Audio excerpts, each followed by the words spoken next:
Do you want to open your PDF document in your Flutter app? Well, in this video, I will show you how you can render and show PDF pages in your Flutter app. Let's add the latest version of PDFX package in your project pubspec.yaml file and also add internet file package to get PDF files from internet and get dependencies. Let's go to our home page and initialize initial page and PDF controller. We are setting the initial page to 1 because we want to open the PDF from page 1 always, and we are declaring the PDF controller inside initState method. Let's use the PDF controller pinch for declaring PDF controller inside initState method. Document property of PDF controller pinch is required. Other properties are initial page and viewport fraction. For PDF files in assets of our project, we can use the openAsset method of the PDF document. For PDF files in device storage, we can use the openFile method of PDF document, and for internet PDF files, we can use the openData method of PDF document. We will use openData and openAsset methods to show PDF files as images from internet and assets of our project respectively. First, we are using openData to show a PDF file from the internet, and inside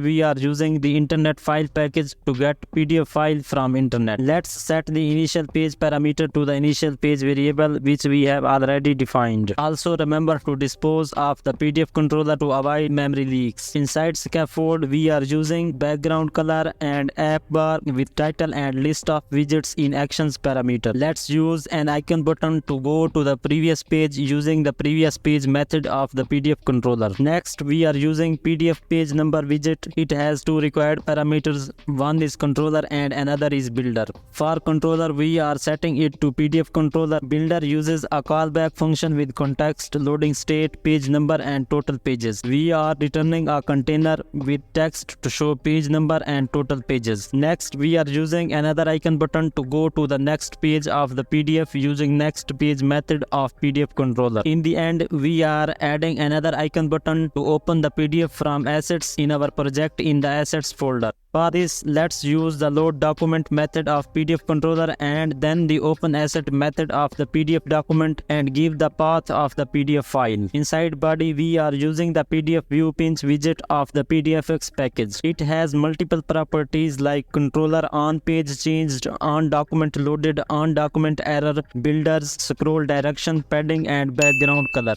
Controller property of PDF view pinch is required and we are setting it to PDF controller. Next, we are setting the scroll direction to vertical. For builders, we are setting it to the PDF view pinch builders widget of the PDFX package. Let's set the options parameter to default builder options. For document loader builder and page loader builder, we are returning a circular progress indicator. Document loader builder is called when a PDF document is loading. Page loader builder is called when a PDF page is loading. Let's also define error builder to show document loading error messages inside PDF view. We are returning error text with red color here. As a little side note, if we use PDF controller instead of PDF controller pinch as controller, then use PDF view in the body to view the PDF document. Properties of PDF controller and PDF controller pinch are same, and also the properties of PDF view and PDF view pinch are also same. PDF view is mostly used for web and Windows, so this is how to use the PDFX package for rendering and displaying PDF documents in Flutter app. Thank you.